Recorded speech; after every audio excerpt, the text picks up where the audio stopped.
Assalamualaikum warahmatullahi wabarakatuh. Perkenalkan, saya Adi Prasetyo, NIM D 400190151 dari kelas G.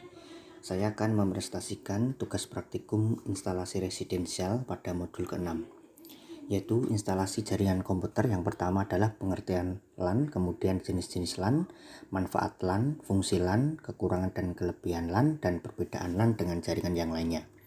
Yang pertama adalah pengertian LAN adalah suatu jaringan komputer di mana ini hanya mencakup wilayah lokal saja. Artinya jaringan ini hanya dapat digunakan oleh pengguna di area LAN sendiri atau local area network.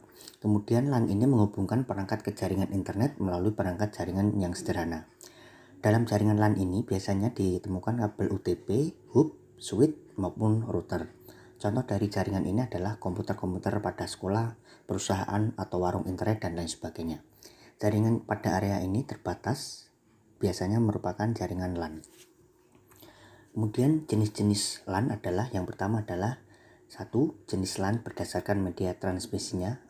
Ini terbagi menjadi dua, yaitu pada media transmisi yang terdapat dan mampu mentransmisikan besaran-besaran fisik lewat materialnya, yaitu contohnya seperti twisted part, kabel coaxial, dan serta optik. Kemudian media yang tidak terpadu adalah media yang mentransmisikan gelombang elektromagnetik tanpa menggunakan konduktor fisik seperti kabel atau serat optik. Contohnya adalah gelombang radio seperti pada microwave dan wireless mobile. Kemudian yang kedua adalah jenis LAN berdasarkan metode transmisinya, yaitu terdapat dua.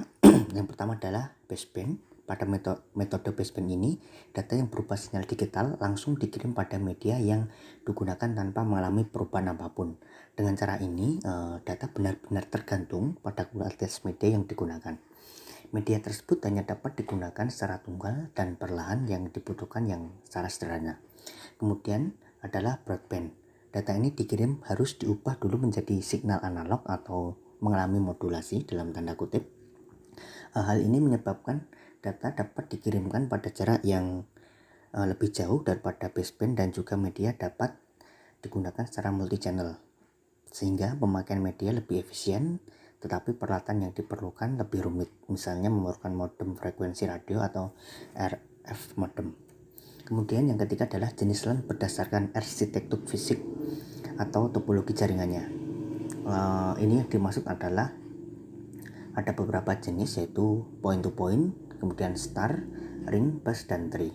Kemudian yang keempat adalah jenis LAN berdasarkan arsitektur logik atau cara pengiriman data dalam jaringan. Di dalam LAN ini dikenal tiga macam arsitektur, yaitu Ethernet, Token Ring, dan FDDI atau Fiber Distribute Data Interface. Yang pertama adalah Ethernet, adalah sebuah teknologi jaringan yang banyak digunakan dalam jaringan LAN berbasis kabel atau wired network. Seluruh Ethernet LAN dikonfigurasi sebagai logical bus dan secara fisik dapat diimplementasikan dalam bentuk topologi bus atau star. Kemudian Token Ring adalah permulaan standar LAN yang pernah dikembangkan oleh IBM menggunakan topologi ring dan metode akses token passing. Kemudian Fiber Distribute Data Interface atau FDDI adalah jaringan LAN token ring berkecepatan tinggi dan menggunakan kabel fiber optik. Yang kelima adalah jenis LAN atau local area network berdasarkan metode aksesnya, yaitu dalam tanda kurung bagaimana cara sistem menggunakan jaringan secara bersama. Yang pertama adalah ada carrier sense multiple access with collision detection atau CSMA atau CD. Kemudian maksudnya adalah sebelum komputer mengirimkan data, komputer tersebut menyiapkan atau mendengar dulu yang akan dilalui sebagai pengecekan apabila komputer lain sedang menggunakannya. Jika tidak ada komputer akan mengirimkan datanya. Kemudian token passing, dalam token passing ini digunakan suatu tanda atau token yang akan dikirim secara estafet dari komputer atau node yang satu dengan node yang lain. Kemudian manfaat LAN, di sini ada beberapa manfaat LAN. Yang pertama adalah resource sharing, kemudian dapat menghemat uang, kemudian keamanan yang terjamin, meningkatkan keefektifan pekerjaan, kemudian paperless, kemudian pengaturan data, dan yang terakhir adalah hardware sharing. Kemudian fungsi daripada LAN adalah satu, menghubungkan dua komputer atau lebih. kemudian memindahkan file dari satu komputer ke tempat lainnya, yaitu dengan bisa memasukkan flash disk dari komputer satu ke komputer lainnya. Yang ketiga adalah sharing printer. Di sini jaringan LAN juga memungkinkan penggunaannya untuk berbagai printer. Hal ini akan memudahkan seluruh pengguna dan menghemat biaya. Kemudian yang keempat adalah LAN chatting. Ini dapat pula dipakai untuk mengirim pesan antar komputer atau area LAN.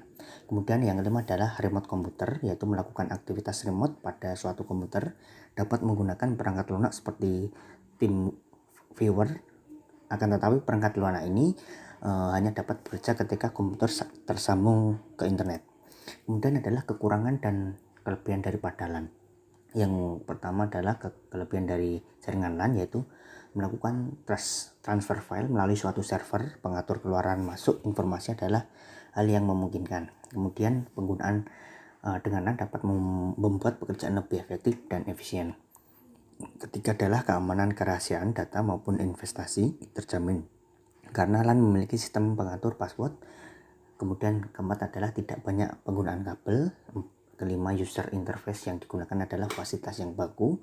Keenam adalah bisa menciptakan jaringan hubungan antar sistem dan berbagai merek. Kemudian yang ketujuh adalah jaringan LAN ini membantu kita dapat mengcopy data antar komputer dan lebih cepat sehingga menghemat waktu. Yang terakhir adalah karena banyak sistem yang terhubung, maka dalam jaringan LAN komputer dapat dihubungkan dengan beberapa termasuk optik, kabel pasangan, cahaya inframerah, dan kabel pasangan. Hubungan-hubungan ini tersebut merupakan topologi yang fungsinya menjalankan tugas atas pesan dari satu komputer ke komputer lainnya. Kemudian kekurangan daripada jaringan ini adalah ketika ada kelebihan juga terdapat kekurangan. Yang pertama adalah jika banyak PC atau komputer dan sebagainya yang terhubung jaringan LAN akan melambat. Kemudian yang kedua adalah software harus dirancang untuk multi user. Kemudian ketiga, LAN begitu lambat di speed modemnya. Keempat, karena komputer atau PC terhubung dalam satu jaringan atau topologi, maka ketika salah satunya terinfeksi virus, komputer lainnya juga akan bervirus atau mendapatkan virusnya. Kemudian kelima adalah sistem menggunakan satu jaringan, maka masih ada kemungkinan jaringan yang bisa diretas. Kemudian yang keenam adalah mengenai lokasi LAN hanya dapat terhubung antar komputer dalam satu gedung, misalnya dalam kampus dan lain sebagainya. Kemudian dalam satu ruangan dengan menghubungkan mini komputer. Sebenarnya LAN ini mampu lebih dari satu gedung, namun hubungan jaringan yang tidak memadai karena karakteristik daripada LAN ini adalah local area network, atau istilahnya adalah area yang sangat terbatas atau area yang sangat kecil gitu. Kemudian perbedaan LAN dengan jaringan yang lainnya adalah salah satu perbedaan jaringan LAN, MAN dan WAN adalah pada wilayah geografisnya yang dicakup. Kemudian LAN mencakup wilayah terkecil, MAN mencakup area yang lebih besar, dan LAN dan WAN terdiri dari yang terbesar. Sekian, terima kasih dari saya. Apabila ada kekurangan dalam penjelasan dari saya, semoga bermanfaat dan berkah. Akhirul kalam, wassalamualaikum warahmatullahi wabarakatuh.